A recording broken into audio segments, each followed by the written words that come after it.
January 12, 1948. A wrecking ball swung through the cold morning air on Riverside Drive in Manhattan and struck limestone. The target was the Schwab Mansion, a 75-room palace that had cost $7 million to build 40 years earlier. Charles Schwab's widow had tried desperately to sell it, but no buyer would pay even the annual property taxes. The mansion that required 4 years and 2,000 workers to construct came down in 6 weeks. Its marble fireplaces were shipped to a Florida hotel, its bronze fixtures melted for scrap, its carved oak paneling sold by the pound. This is the story of why America systematically demolished hundreds of its greatest architectural achievements, tearing down palaces built to last forever, because the fortunes that created them couldn't sustain them.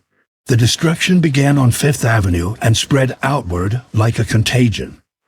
By 1900, Manhattan's most famous street had become a canyon of private palaces, stretching from Washington Square to the edge of Central Park. The Vanderbilts alone owned 7 mansions along this single corridor. The Astors occupied an entire block. The Whitneys, the Huntingtons, the Fricks, and the Goulds had all staked their claims in stone and marble. Visitors from Europe marveled at the concentration of wealth. Nothing in London or Paris could match it. Millionaire's Row, they called it. Within 60 years, almost every one of those palaces would be gone. The numbers are staggering even now. In 1900, Fifth Avenue between 50th and 90th Streets contained more than 40 major private residences, each worth millions. By 1960, fewer than 5 remained standing. The rest had been demolished, their lots cleared for apartment buildings, office towers, and commercial developments. The William K. Vanderbilt Mansion at 660 Fifth Avenue, completed in 1882 at a cost of $3 million, was torn down in 1926. The Senator William Clark Mansion at 962 Fifth Avenue, all 121 rooms of it, fell in 1927. The Charles Schwab Mansion went in 1938. The Schwab Mansion on Riverside Drive, perhaps the grandest private home ever built in Manhattan, was demolished in 1948. Each demolition erased years of construction and millions of dollars of investment in a matter of weeks. Newport suffered the same fate on a compressed geographic scale. The summer colony that had once boasted over 80 major cottages lost more than half of them between 1920 and 1970. Beacon Hill House was demolished in 1939. Hoke Dean fell in 1938. Land's End, the Gothic revival masterpiece where Edith Wharton had summered as a guest, was torn down in 1963. The Drexel Cottage vanished. The Gamble House disappeared. Property after property was erased from the landscape, replaced by subdivisions or vacant lots, or developments that bore no relationship to what had stood before.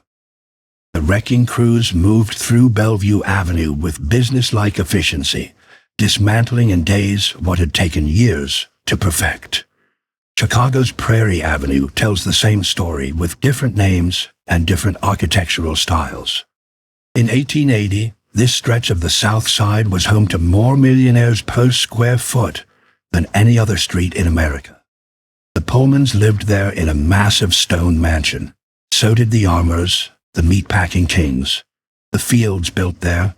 The Kimballs constructed an elaborate chateau.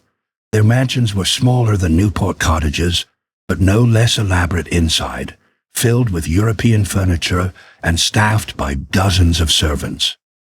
By 1950, Prairie Avenue had become an industrial wasteland surrounded by rail yards. The Glessner House survived only because its Romanesque stone walls proved too expensive to demolish profitably. The Kimball Mansion became a warehouse before eventually falling. Most of the others simply disappeared, without ceremony. Philadelphia lost Rittenhouse Square's great houses one by one through the same decades. Boston watched Beacon Hill's largest mansions subdivided into apartments or demolished for institutional buildings. San Francisco's Nob Hill palaces burned in the 1906 earthquake in fire. The families who had built them chose not to rebuild as private homes. The Hopkins Mansion became the Mark Hopkins Hotel. The Stanford Mansion was donated to become a school. The Crocker Mansion was never reconstructed at all. Across America, from coast to coast, the pattern repeated itself with depressing consistency. The greatest private residences ever constructed in the New World were systematically destroyed within a single generation of their completion. The salvage operations became an industry unto themselves, employing specialists who stripped these mansions before the wrecking balls arrived. When the Clark Mansion came down, dealers moved through it first like archaeologists. The marble fireplaces went to collectors in Palm Beach. The bronze fixtures were cataloged and melted for their metal value. The carved woodwork was dismantled panel by panel and shipped to buyers across the country. Some pieces ended up in museums as examples of Gilded Age craftsmanship. Others disappeared into private collections and were never seen publicly again. A significant portion was simply destroyed on site, too expensive to remove carefully, too elaborate to find buyers willing to pay transport costs. The Schwab Mansion's gymnasium equipment went to a local school. Its massive pipe organ was donated to a church in need. Everything else became rubble hauled to landfills. What replaced these palaces tells its own story of changing values. The Vanderbilt Mansion at First and West 57th Street became the Bergdorf Goodman department store, serving thousands of customers daily where one family had lived. The Astor Mansion site contributed to the Empire State Building's construction. Senator Clark's 121-room palace was demolished to make way for an apartment building containing 39 units for 39 families. The lots that had held single wealthy households now housed hundreds of middle-class residents. The exclusivity that the original owners had prized above all other qualities was erased completely and deliberately. The speed of destruction accelerated dramatically after 1929. The stock market crash didn't just impoverish the families who owned these mansions. It destroyed the entire economic logic that had made them possible to maintain. Before the crash, wealthy families had kept these properties as statements of permanent dynasty. After the crash, the mansions became unsaleable liabilities dragging down entire estates.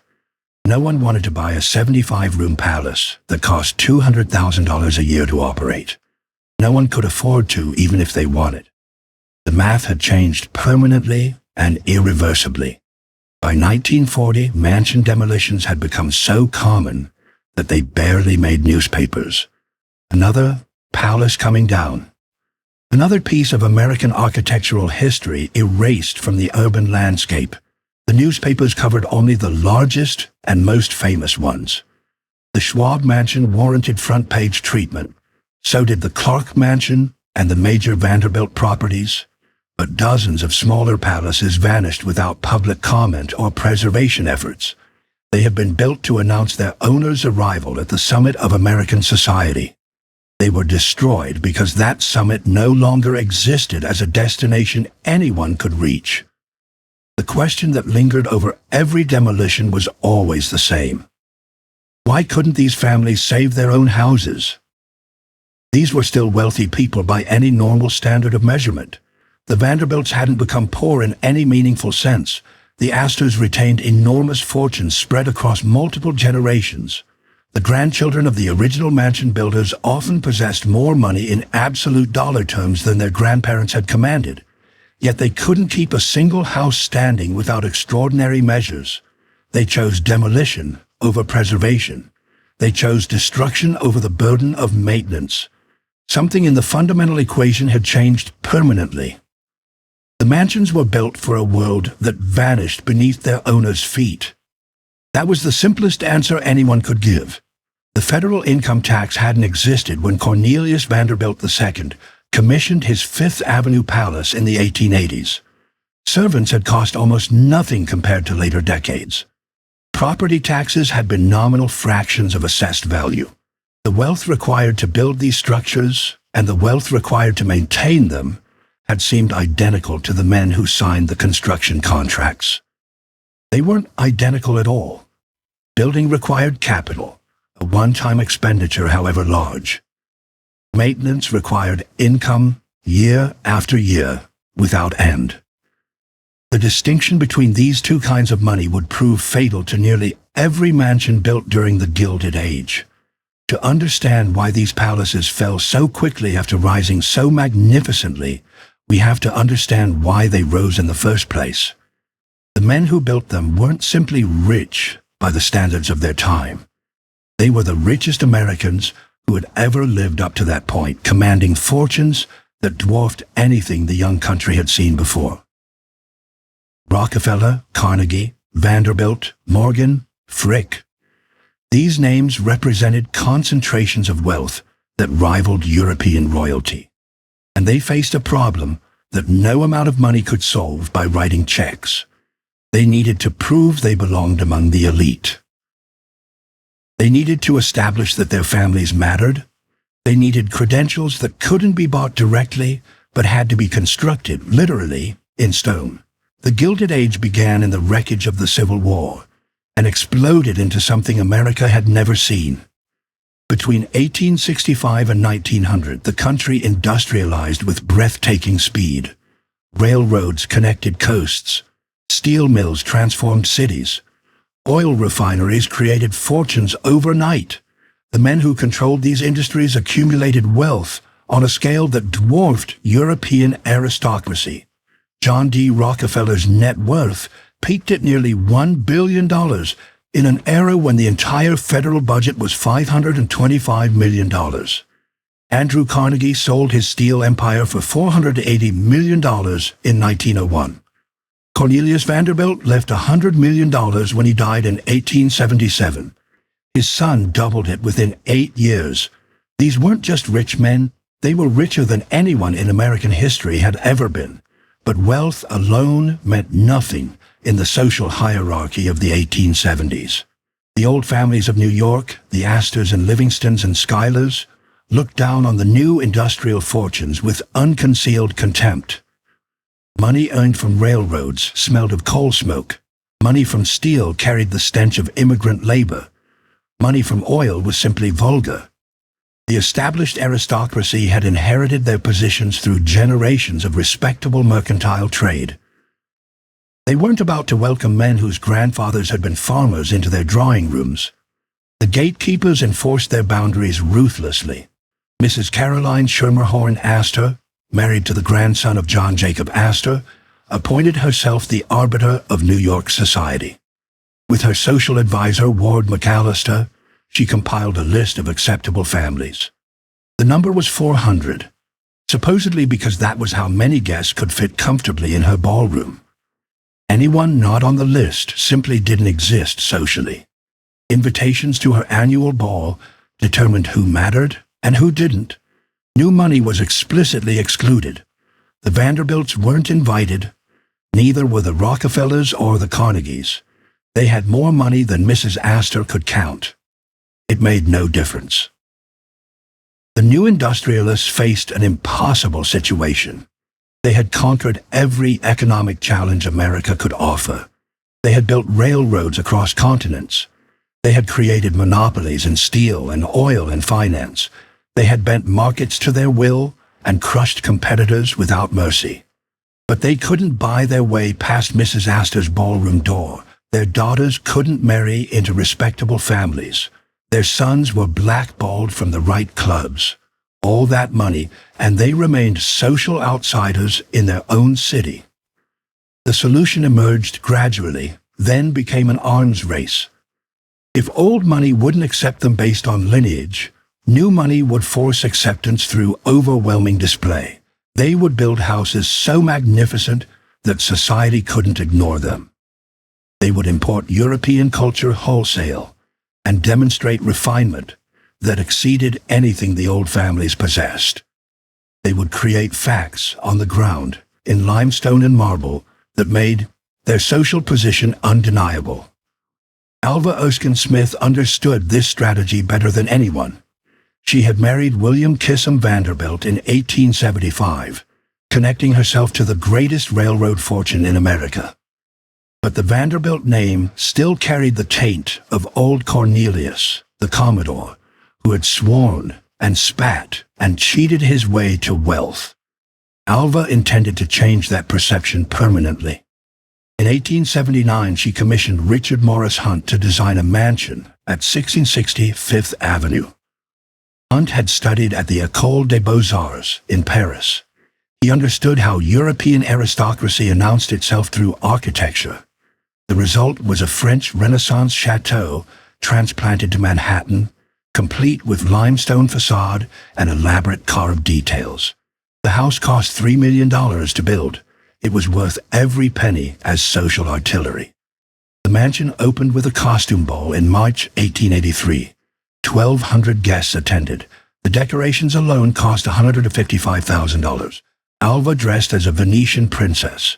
Her sister-in-law wore a gown covered in real electric lights powered by hidden batteries. The party lasted until 6 in the morning. Mrs. Astor attended. That was the point. Alva had maneuvered the old guard into acknowledging her existence by making her party the only event worth attending that season. The mansion had forced open the door that money alone couldn't budge. The lesson was not lost on the other new money families. If one chateau could breach society's walls, imagine what a dozen could do. The building campaign accelerated immediately. William K. Vanderbilt's brother Cornelius II commissioned an even larger mansion at Fern West 57th Street. The Astors responded with expansions of their own. The Whitneys built, the Huntingtons built, the Goulds built. Each family tried to outdo the others in scale and magnificence. The competition fed on itself, driving costs higher and designs more elaborate with each passing year. Newport became the summer theater for this architectural warfare. The Rhode Island resort had been fashionable since before the Civil War, but the new money families transformed it completely. They bought oceanfront lots along Bellevue Avenue and Ochre Point. They commissioned summer cottages that dwarfed the permanent residences of European nobles. Marble House cost William K. Vanderbilt $11 million in 1892.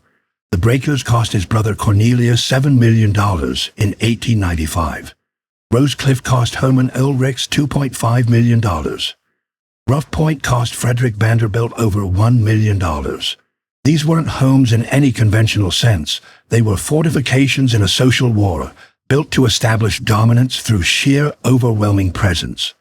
The philosophy driving these constructions was explicit and unapologetic. Wealth should be visible.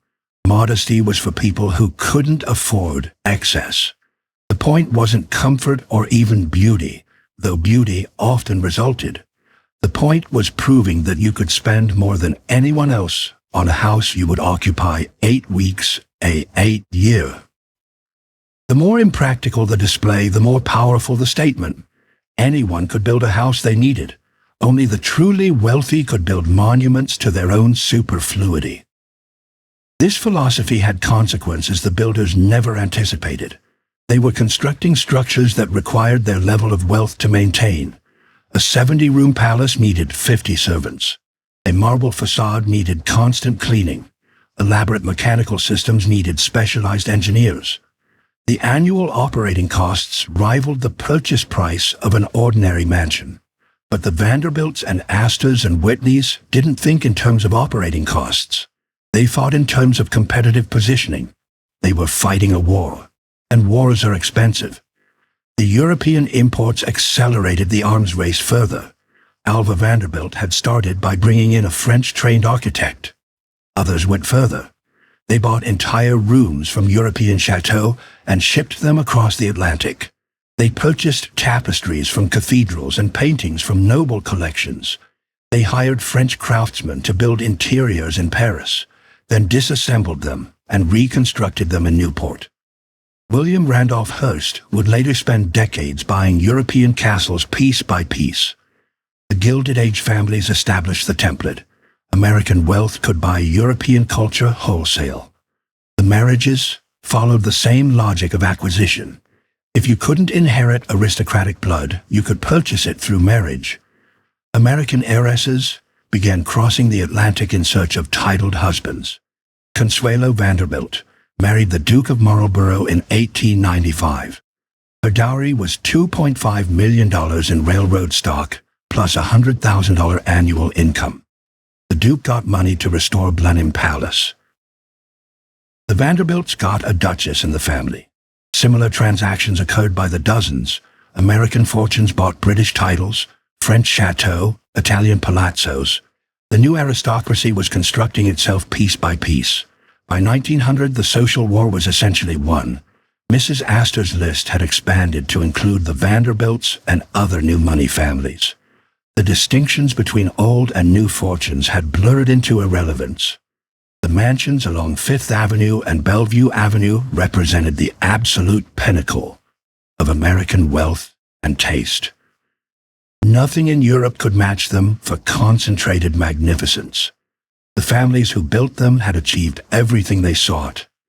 They had proven their supremacy in the only language American society understood: overwhelming, undeniable display. But they had built on assumptions that were already crumbling.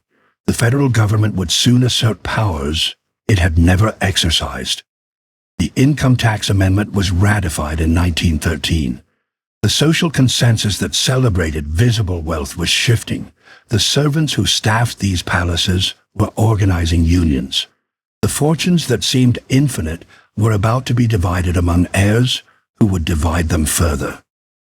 The men who built these monuments believed they were establishing permanent dynasties. They were actually building their own obsolescence in stone. The Vanderbilts built more than any other family. They had more money to spend and more points to prove. Old Cornelius, the Commodore, had died in 1877, leaving $100 million and a reputation for crudeness that embarrassed his descendants. His son William Henry doubled the fortune, but couldn't shake the family's arrivista status. The grandchildren inherited both the money and the problem.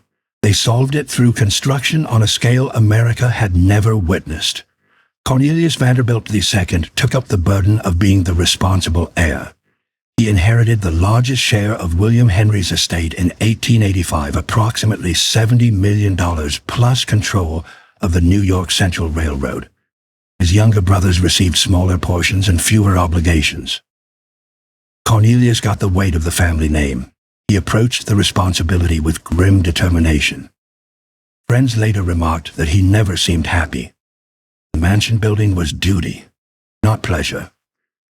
His Fifth Avenue residence at 1 West 57th Street became the largest private home in Manhattan history. The original structure, designed by George Post, wasn't sufficient. Cornelius commissioned Richard Morris Hunt to expand it repeatedly through the 1890s. The final version contained over 130 rooms spread across an entire city block. The Great Hall rose 3 stories. The art gallery held paintings worth millions. The service areas employed dozens of servants who lived in quarters behind the main house. The cost exceeded $5 million, not counting furnishings and artwork. Cornelius maintained it as headquarters for the family's social operations, while spending most of his time at railroad offices downtown. His brother William Kissam took a different approach. William K. had married Alva, the ambitious woman who understood that mansions were weapons. Together they commissioned the chateau at 665th Avenue that broke society's barriers in 1883. But Alva wasn't satisfied with one victory. She wanted Newport conquered too. Marble House became her summer campaign headquarters. The design drew directly on the Petit Trianon at Versailles. The exterior was white marble, the interior was gold. The Chinese tea house in the grounds cost $100,000 alone. Total expenditure reached $11 million by 1892. When the house was complete, Alva reportedly told William she wanted nothing more to do with him. They divorced in 1895. She kept the house. The youngest brother, George Washington Vanderbilt, built on the grandest scale of all, though not New York or Newport. George was scholarly and introverted, more interested in books than society. He chose to construct his monument in the mountains of North Carolina, far from the competitive arena his brothers inhabited. Biltmore Estate would be the largest private home in America. 178,926 square feet of French Renaissance chateau surrounded by 125,000 acres of managed forest. Richard Morris Hunt designed it. Frederick Law Olmsted landscaped the grounds. Construction began in 1889 and continued for 6 years. The house contained 250 rooms, 35 bedrooms, 43 bathrooms, and 65 fireplaces. George spent approximately $5 million on construction and millions more on furnishings. He filled the library with 10,000 volumes. He imported tapestries and paintings and furniture from European auctions. The result was magnificent and utterly impractical. George would spend most of his life trying to make the estate financially sustainable. The Astor family responded to the Vanderbilt building campaign with expansions of their own. Caroline Astor's house on 34th Street had defined society for decades, but it was looking dated by the 1890s. Her son, John Jacob Astor IV, commissioned a new double mansion on Fifth Avenue at 65th Street. The structure would house both his mother and his own family in connected but separate wings. The design by Richard Morris Hunt combined French Renaissance elements with the latest technologies. Mrs. Astor's ballroom could now accommodate far more than 400 guests. The message was clear. The Astors would not be outbuilt by railroad money. Charles Schwab represented a different kind of builder entirely. He had started as a laborer in Andrew Carnegie's steel mills and risen through ability and charm to become president of U.S. Steel. When Carnegie sold his empire in 1901, Schwab received millions in stock and bonuses. He decided to build the greatest private residence New York had ever seen. The site he chose was not Fifth Avenue, but Riverside Drive, where he could have an entire city block. The architect was Maurice Hébert. The style was French Renaissance. The scale was staggering. The house contained 75 rooms plus a gymnasium, bowling alley, swimming pool, and private power plant. Construction cost over $7 million. Schwab moved in around 1906 and entertained lavishly for years. He reportedly never locked his doors, believing that anyone who wanted to see how a steel magnate lived should be welcome. The competitive dynamic drove ever more elaborate constructions.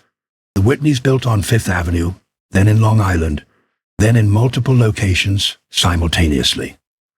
The Goulds constructed mansions across several states.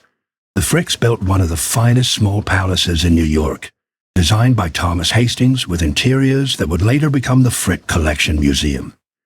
Henry Clay Frick had made his fortune in coke and steel, serving as Carnegie's partner and enforcer during the brutal Homestead Strike of 1892. His mansion was smaller than the Vanderbilt palaces, but more refined, every room a gallery for his art collection. The architects who served these families became celebrities in their own right. Richard Morris Hunt dominated the field until his death in 1895.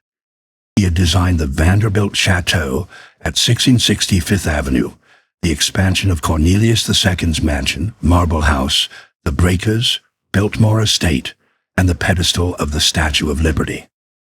His Beaux-Arts training shaped American architecture for decades. When he died, still supervising the Breakers' final details, his son took over the practice. The firm of McKim, Mead, and White competed for commissions, designing the Whitney Mansion and numerous other society residences. Stanford White became as famous as his clients, his personal life scandalized, and his professional output extraordinary. The building never really stopped through the 1890s and into the new century. Each family that achieved great wealth felt compelled to announce it through construction. The mansions multiplied along Fifth Avenue, along Newport's Bellevue Avenue, along Philadelphia's Main Line and Chicago's Prairie Avenue. Every city with millionaires soon had a mansion district where the wealthy competed through architecture. The style was usually some variant of European classicism, whether French Chateau, Italian Renaissance, or English Tudor. The message was consistent. American wealth could buy anything European aristocracy possessed, and buy more of it. But something strange was happening beneath the surface of all this building. The men commissioning these palaces weren't enjoying them. Cornelius Vanderbilt II worked constantly and died at 55 after a stroke left him partially paralyzed for 3 years. William K. Vanderbilt's marriage collapsed under the pressure of social climbing. Charles Schwab would later confess that his mansion brought him no happiness, that he would have been content in a smaller house with less to maintain. The palaces were obligations, not pleasures. They required constant attention and bottomless expenditure. They were built to prove something, and once proven, they became burdens. George Vanderbilt perhaps understood this best. He spent years at Biltmore trying to make the estate pay for itself through scientific forestry and agriculture. The forests eventually turned modest profits. The house itself never did. It consumed money faster than his investments could generate it. When George died in 1914 from complications after an appendectomy, his widow Edith faced the same impossible arithmetic that would eventually confront every mansion owner. The house was beautiful. It was also a financial drain that never stopped flowing. The pattern was set. Build magnificently. Prove your worth. Then discover that what you built requires your entire fortune to maintain. The trap was invisible while the fortunes held. It would become inescapable when they didn't. The construction of these palaces required logistics that rivaled military campaigns. When Cornelius Vanderbilt II decided to rebuild the breakers after fire destroyed the original wooden cottage in 1892, he gave Richard Morris Hunt an impossible deadline. Design an Italian Renaissance palace. Make it completely fireproof. Finish in time for the summer season of 1895. 2 years for a project that should have taken 5. Hunt delivered, but only by mobilizing resources on an unprecedented scale. The foundation work began in spring of 1893. Workers excavated deep into the rocky Newport Cliff, creating a base that could support hundreds of tons of limestone and steel. The excavation alone took months. The bedrock was uneven and required blasting in places. Every cubic yard of removed stone had to be hauled away by horse and wagon. The site became a small city of workers living in temporary housing nearby. Records suggest that at peak construction, over 2,000 men labored on the property in rotating shifts around the clock. The materials came from around the world. The limestone for the exterior walls was quarried in Indiana, cut into massive blocks, and shipped by rail to Newport. Italian stonemasons traveled from Europe to carve the elaborate decorative elements. The marble for the interior floors and columns came from quarries in Italy and Africa, each piece selected for color and quality. Bronze fixtures were cast in France. Crystal for the chandeliers came from Baccarat. Rare woods for paneling were sourced from forests across multiple continents. The logistics of coordinating these shipments while maintaining the construction schedule required full-time managers working constantly. The fireproof requirement drove every structural decision. The original breakers had been a wooden Queen Anne cottage that burned in hours. The new structure would use no wood in its frame at all. The skeleton was steel, revolutionary for residential construction at the time. The walls were masonry faced with limestone. Even the roof trusses were steel rather than timber. The boilers that heated the building were housed in an underground chamber beneath the front lawn, connected to the house by tunnel. If they exploded, the main structure would survive. Hunt had solved the fire problem by eliminating everything that could burn. The music room demonstrated the extremes these families would pursue. Cornelius wanted a room worthy of formal concerts and recitals. Hunt designed it, but the actual construction happened in France. The firm of Allard et Fils built the entire room in their Paris workshops, carving every panel and molding to exact specifications.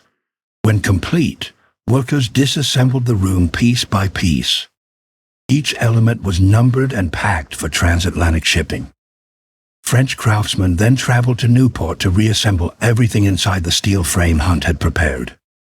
The walls weren't covered in gold leaf as many assumed. They were covered in platinum, which Alice Vanderbilt preferred for its subtler sheen. The cost of platinum alone was staggering. This pattern of building abroad and shipping to America became standard practice. William K. Vanderbilt's marble house contained a Gothic room built entirely in France and transplanted to Newport. The Elms, built for coal magnate Edward Berwind, featured interiors created in Paris by Allard at Fils and shipped across the Atlantic. Rosecliffe's ballroom was modeled on Versailles and executed by French craftsmen working on American soil. The families didn't trust American artisans to achieve European levels of refinement. They imported the craftsmen along with the materials. The Schwab Mansion in New York presented different logistical challenges. The site on Riverside Drive covered an entire city block. The foundation had to be excavated through Manhattan bedrock while maintaining the stability of surrounding streets. The steel frame rose story by story through 1904 and 1905. The exterior was granite and limestone. The interior contained innovations that pushed the boundaries of residential technology. The swimming pool was one of the first in a private Manhattan home. The gymnasium included the latest exercise equipment. The power plant in the basement generated electricity for the entire structure independently of the city grid. Schwab could host hundreds of guests while the house ran on its own power supply. The attention to mechanical systems reflected the era's technological optimism. The breakers featured both gas and electric lighting, with switches to convert between them if one system failed. The bathrooms had 4 faucets each, delivering hot and cold fresh water plus hot and cold seawater pumped from the Atlantic and heated in rooftop tanks. Central heating systems required enormous coal-fired boilers that consumed fuel constantly during winter months. Ventilation systems moved air through the buildings using fans powered by steam or electricity. These systems were marvels of engineering, but they also required specialized knowledge to maintain.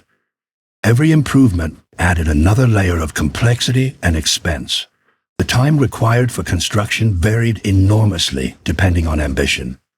Marble House took 4 years to complete, from 1888 to 1892.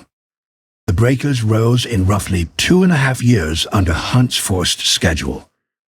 Biltmore required 6 years, from 1889 to 1895, and even then, George Vanderbilt continued adding to the grounds and outbuildings for years afterward. The Clark Mansion on Fifth Avenue took 3 years. Smaller mansions could be finished in 18 months to 2 years. Larger projects stretched indefinitely as owners demanded changes and additions. The workforce that built these mansions represented a cross-section of the era's labor force. Skilled European craftsmen commanded high wages and were treated with relative respect. Italian stonemasons, French woodcarvers, and German metalworkers brought techniques that American workers hadn't yet mastered. Below them worked layers of less skilled laborers, many of them recent immigrants earning modest daily wages for physically demanding work. The construction sites were dangerous. Falls were common. Equipment failures caused injuries. No safety regulations existed in any modern sense. The mansions rose on the backs of workers whose names were never recorded in the final accounts. The cost accounting for these projects revealed the priorities of their owners. Construction costs typically represented only the beginning. The breakers cost approximately $7 million to build, but furnishing and decorating added millions more. Marble House's construction cost of $11 million included both structure and interiors, but Alva Vanderbilt spent additional fortunes on the grounds and the Chinese tea house. Biltmore's $5 million construction cost was dwarfed by the expense of landscaping 125,000 acres and filling 250 rooms with furniture and art. The houses were shells. What went inside them doubled or tripled the investment. When the construction ended and the decorators departed, the families moved in to discover what they had created. The rooms were magnificent. The craftsmanship was extraordinary. The technology represented the cutting edge of comfort and convenience. But the houses also revealed their demands immediately. The heating systems needed constant feeding. The armies of servants required management. The grounds needed maintenance. The beautiful things needed cleaning and preservation. The mansions were not just possessions, they were obligations that began the moment the last worker left and continued without pause until the buildings were demolished or given away. The men who commissioned these structures understood construction. They had built railroads and steel mills and oil refineries. They knew how to create things at scale. What they didn't fully grasp was the difference between building something once and maintaining it forever. A railroad generates revenue that pays for its upkeep. A mansion generates nothing. It only consumes year after year, demanding tribute from the fortune that created it.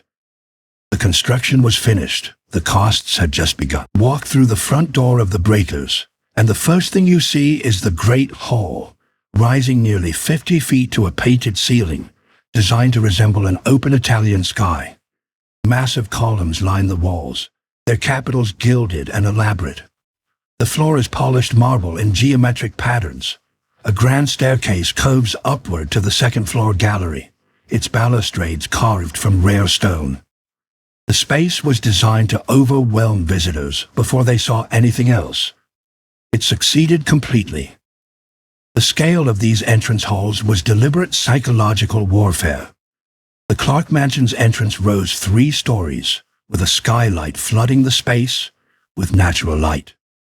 The Schwab Mansion's foyer featured marble walls and bronze fixtures that cost more than entire houses in ordinary neighborhoods.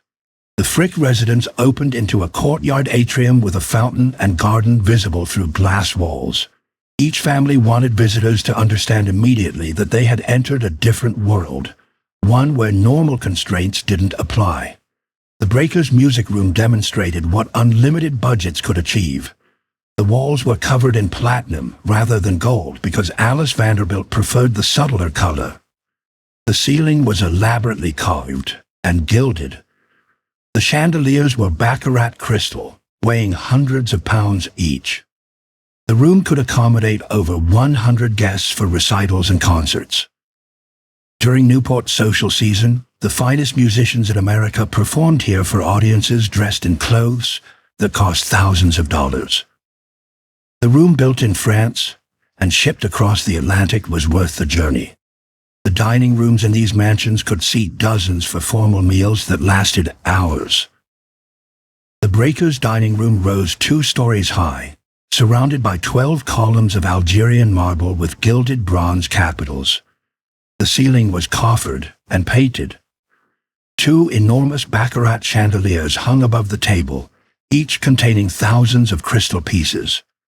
The fireplace at one end was large enough to stand inside, carved from multiple types of marble in contrasting colors. 34 guests could dine here simultaneously, while servants moved through hidden doors built into the walls. The kitchens that supported these dining rooms were industrial operations. The Breakers' kitchen contained multiple cooking ranges, preparation areas for different types of food, ice boxes that required daily deliveries, and storage rooms for the vast quantities of ingredients required. A hierarchy of cooks worked under a chef who commanded wages exceeding those of many professionals. The food traveled through service corridors and dumbwaiters to arrive at the dining room hot and perfectly presented. Guests never saw the machinery behind the performance. The private quarters revealed different priorities. Alice Vanderbilt's bedroom at the Breakers was an oval room designed by Ogden Codman with 4 closets to accommodate the 7 costume changes she made each day during the social season. Her morning outfit differed from her afternoon dress, which differed from her evening gown, which differed from her formal dinner attire. Each change required different accessories and jewelry. The closets held dozens of outfits with hundreds of matching items. A paging system by her bed summoned servants from anywhere in the house. The bathrooms in these mansions featured innovations that wouldn't become standard for decades. The breakers' bathrooms had 4 faucets, hot and cold fresh water, plus hot and cold seawater pumped from the Atlantic and stored in rooftop tanks. Saltwater baths were considered therapeutic. The fixtures were carved from marble or cast in bronze. Alice's bathtub was cut from a single block of marble weighing over a ton. Getting it into the house and up to the second floor required special engineering. The plumbing alone cost more than ordinary families spent on entire homes.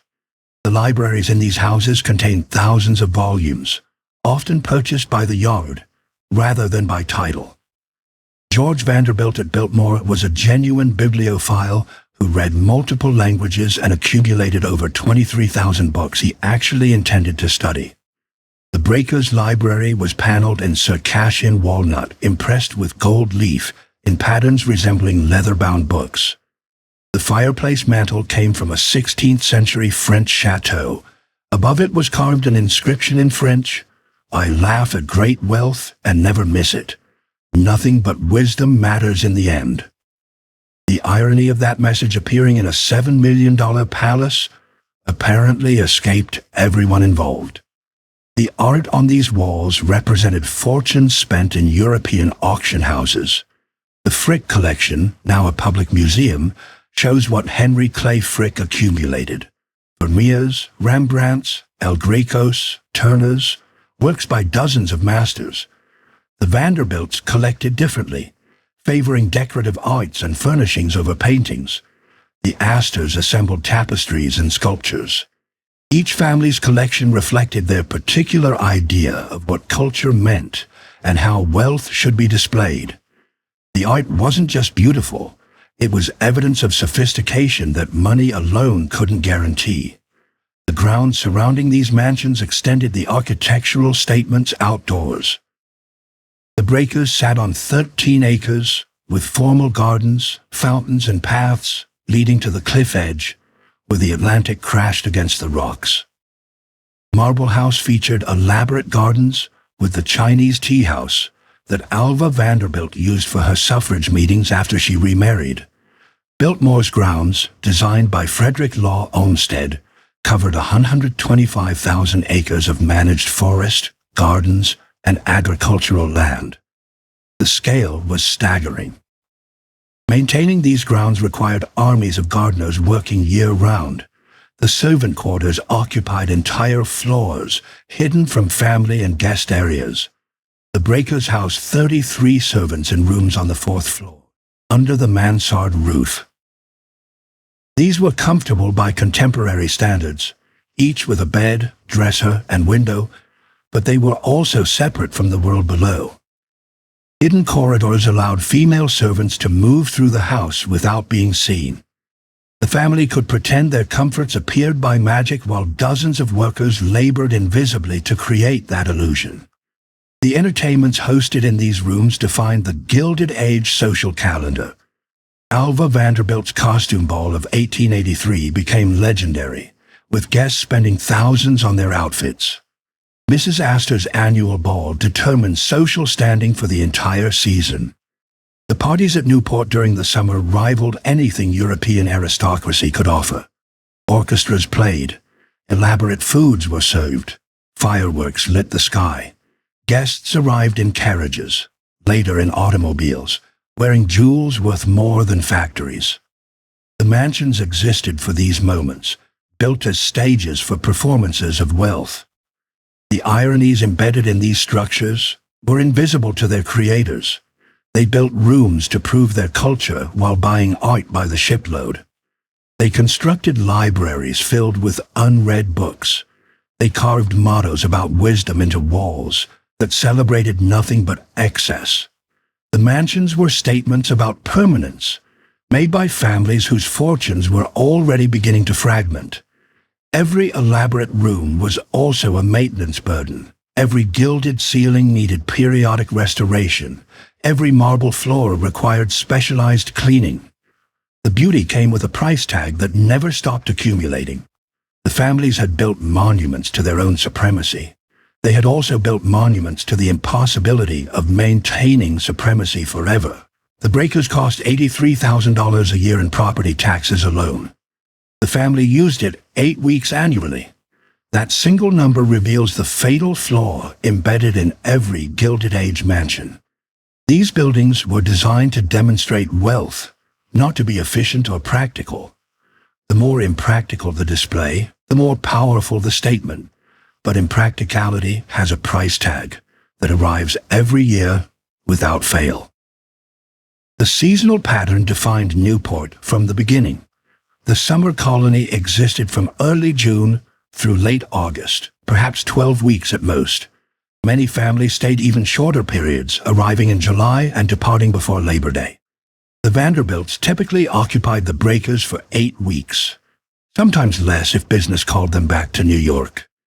During those 8 weeks, the house ran at full capacity. Dozens of servants worked around the clock. The kitchens prepared elaborate meals. The grounds were manicured to perfection. Parties filled the music room. Then September arrived and almost everyone left. The mansions didn't close completely during the off-season. Caretaker couples remained year-round, living in the vast, empty structures and walking through dozens of unused rooms periodically. Their job was to prevent disaster, not to maintain luxury. They checked for leaks and broken windows. They ensured the heating systems ran enough to prevent pipes from freezing. They watched for signs of deterioration and reported problems that required attention. The houses sat dormant for 44 weeks each year, monuments waiting for their brief annual occupancy. The heating systems alone consumed staggering quantities of fuel. The breakers' boilers burned over 150 tons of coal annually, most of it during the off-season when the family wasn't even present. The coal had to be delivered, stored, and fed into furnaces that required constant tending. The staff who managed these systems needed salaries year-round. The mechanical complexity meant that breakdowns were common and expensive. Every mansion of this scale faced similar demands. The furnaces never stopped, and neither did the costs. The staffing requirements scaled with the ambition of the architecture. A modest, wealthy household in 1890 might employ 5 or 6 servants. A Gilded Age mansion required 50 or more during the season. The breakers needed 58 staff members to operate properly when the family was in residence. Cooks, maids, footmen, butlers, gardeners, coachmen, laundresses, and specialized workers each had specific roles in an elaborate hierarchy. During the off-season, most were dismissed, but a core staff remained on salary to maintain the property. The payroll never stopped completely. The grounds demanded attention regardless of whether anyone was enjoying them. Formal gardens required expert gardeners working throughout the growing season. Lawns needed mowing, hedges needed trimming, trees needed pruning. The paths and drives needed maintenance. In winter, snow had to be cleared and damage from storms repaired. A 13-acre estate like the Breakers employed a permanent grounds crew whose salaries added up quickly. Larger properties like Biltmore's 125,000 acres required entire departments of forestry and agricultural workers. The philosophy behind this waste was explicit and unapologetic. Wealthy families weren't embarrassed by maintaining houses they barely used. That was exactly the point. Anyone could buy a house they needed and lived in year-round. Only the truly rich could maintain palaces that sat empty most of the time. The waste demonstrated surplus. It proved that the family had so much money they could afford to spend hundreds of thousands annually on properties they occupied for a few summer weeks. The more impractical, the more impressive. This philosophy worked perfectly as long as fortunes remained stable and enormous. Cornelius Vanderbilt II inherited approximately $70 million in 1885. At conservative investment returns, that fortune generated millions in annual income without touching the principal. Spending $500,000 a year on multiple mansions left plenty for everything else. The math seemed bulletproof. The fortune was essentially infinite. The costs, however large, could never exhaust it. But fortunes don't remain concentrated forever. The Vanderbilt wealth peaked with William Henry's $200 million estate in 1885. He divided it among his children. Cornelius II received the largest share, but his brothers and sisters received substantial inheritances too. When each of them died, their estates were divided again among their children. Every generation diluted the fortune further. Every generation also spent more freely than the one before, building bigger houses and maintaining more elaborate lifestyles. The distinction between a fortune and an inheritance became critical. A fortune generates income that exceeds expenses. You can spend lavishly and still grow richer each year. An inheritance is a fixed sum that depletes as you spend it. You can live well for a time, but eventually the money runs out. The men who built the Gilded Age mansions possessed fortunes. Their grandchildren inherited what remained after division and spending. The difference was invisible at first, but ultimately fatal. The property tax burden grew heavier each decade. The mansions had been built when property taxes were nearly negligible. By the 1920s, local governments had discovered that taxing these palaces generated substantial revenue. The breaker's $83,000 annual tax bill would be the equivalent of well over $1 million today. That was just one property.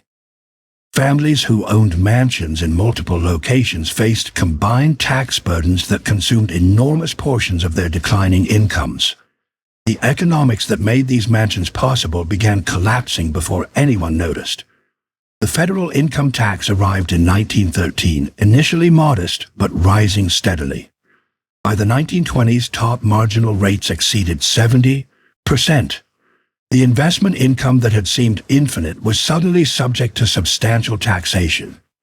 Families who had never thought about income now had to calculate it carefully. Every dollar spent on mansion maintenance was a dollar that had already been taxed heavily. The servant economy was changing simultaneously. Workers who had once accepted low wages for the privilege of employment in great houses began demanding better compensation. Unions organized domestic workers in some cities. Immigration restrictions reduced the supply of cheap labor from Europe. The 50 servants who ran a mansion in 1895 might have cost $30,000 annually in total wages.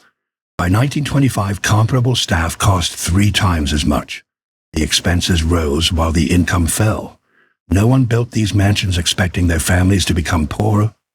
The Vanderbilts, Astors, and Whitneys seemed wealthy beyond any possible exhaustion. Their fortunes were measured in tens of millions, when most Americans earned hundreds annually. The gap between their wealth and everyone else's was incomprehensible. How could families that rich ever run out of money? The answer was structural. They had built monuments that required their level of wealth to maintain. A $7 million palace needed a $70 million fortune behind it.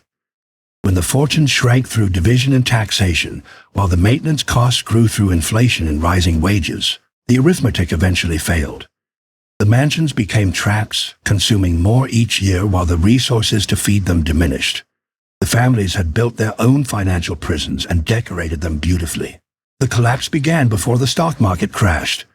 The federal income tax, ratified in 1913, started modestly but grew steadily through the following decades.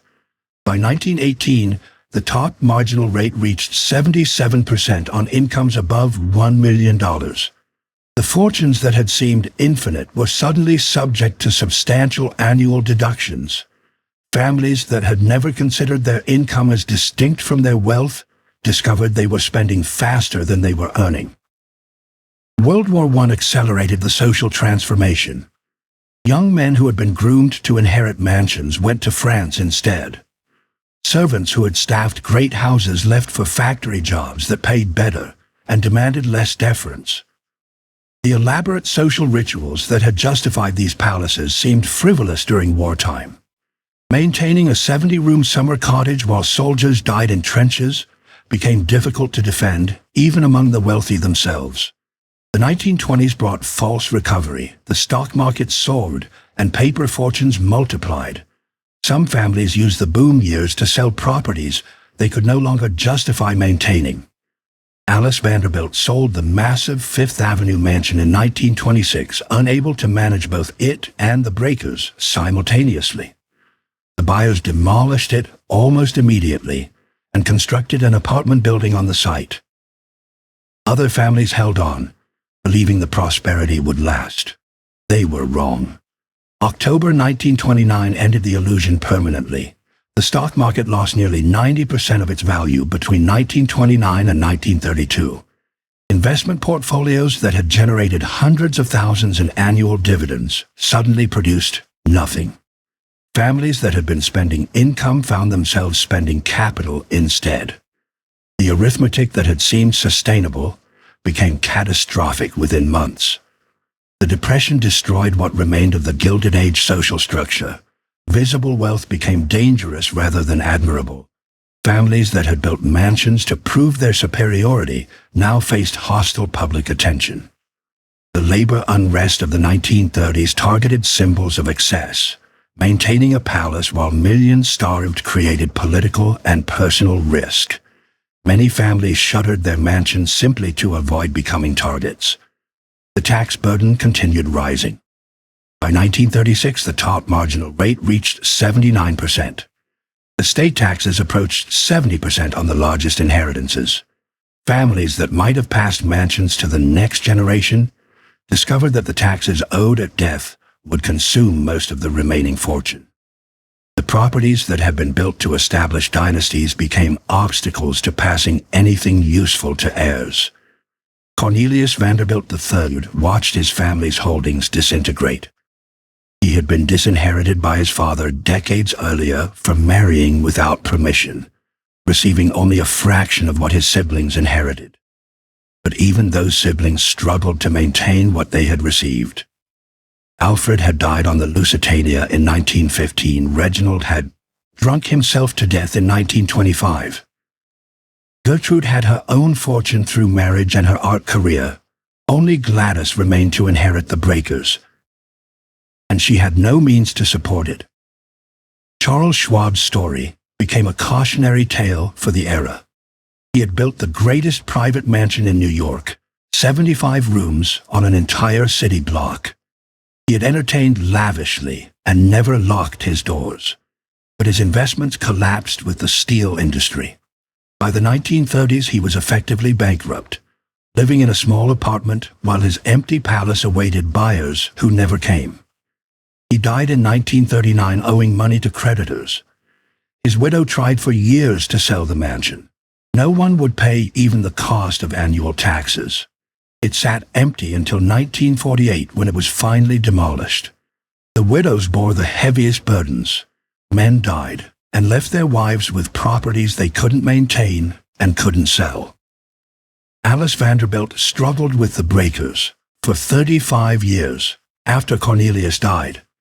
She wore black for the last 9 years of her life, mourning her youngest son Reginald while watching the fortune evaporate around her. She alternated years between Newport and New York because she couldn't afford to staff both houses simultaneously. When she died in 1934, her estate was valued at just over $10 million. Her father-in-law had been worth $200 million. 3 generations had consumed 95% of the fortune. The demolitions accelerated through the 1930s and 1940s. Families that had resisted selling during the 1920s gave up during the Depression. Properties that couldn't find buyers were sold for salvage value. Demolition contractors bid on the right to tear down mansions and sell the materials. Marble fireplaces brought a few $1,000s. Bronze fixtures were melted for scrap metal prices. Elaborate woodwork was stripped and sold by the panel. The buildings that cost millions to construct were worth more dead than alive. Newport's Bellevue Avenue became a row of missing teeth. Mansions that had housed the most prominent families in America stood empty with broken windows. Others were demolished entirely, their lots returning to grass. The summer colony that had defined American aristocracy was dissolving visibly. Families who had summered there for generations simply stopped coming. The parties ended. The orchestras fell silent. The elaborate rituals of calling cards and formal invitations became relics of a vanished world. The question that haunted every mansion owner was simple and devastating. What do you do with a property that costs more to maintain than you can afford, but cannot be sold at any price? Demolition meant destroying your family's legacy, erasing the physical proof that your ancestors had mattered. Keeping the property meant financial ruin, watching the maintenance consume whatever remained of the fortune. There was no good answer. The houses had become traps with no exit. Some families found creative solutions that delayed the inevitable. They rented rooms. They opened gardens for charity events. They sold off artwork and furniture to fund another year of maintenance. They closed entire wings and heated only the rooms they actually used. Each compromise diminished the property while extending its existence slightly. The mansions that had been built to demonstrate unlimited wealth now testified to its absence. By 1945, the destruction was largely complete on Fifth Avenue. The Astors, the Vanderbilts, the Whitneys, and most of the other great families had surrendered their Manhattan properties. The street that had been Millionaire's Row was transforming into a commercial corridor.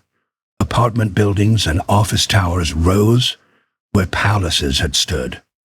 The concentration of private wealth that had defined the neighborhood for 60 years had dispersed entirely. Newport survived better than Manhattan because its properties were smaller and the location retained some appeal. But survival didn't mean prosperity. The families who kept their cottages did so through struggle and sacrifice. They cut staff to the minimum. They delayed repairs until emergencies forced action. They watched their neighbors' properties fall to wrecking balls and wondered when their turn would come. The golden era was over.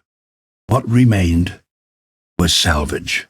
The Breakers still stands on its cliff overlooking the Atlantic.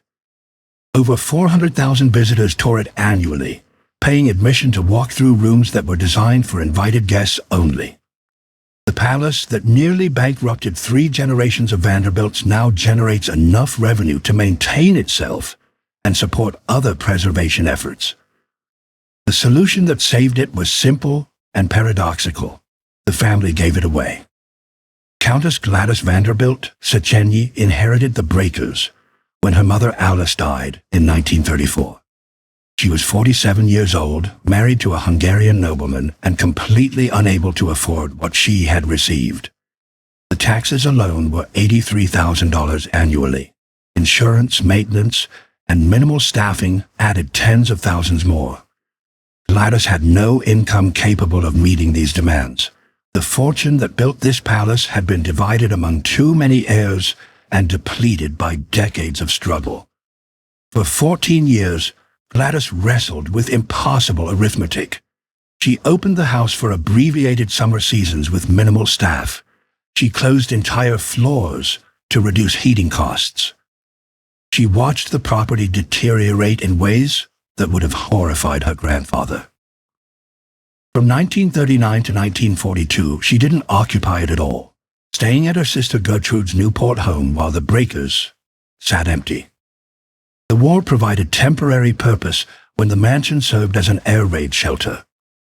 That usefulness ended with peace. The Preservation Society of Newport County offered a solution in 1948. Lease the property for $1 annually. Open it to the public as a museum.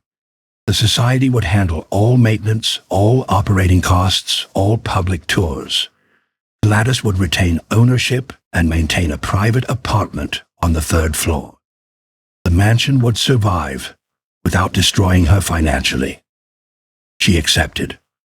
That summer, paying visitors walked through the Great Hall for the first time. The irony was immediate and profound.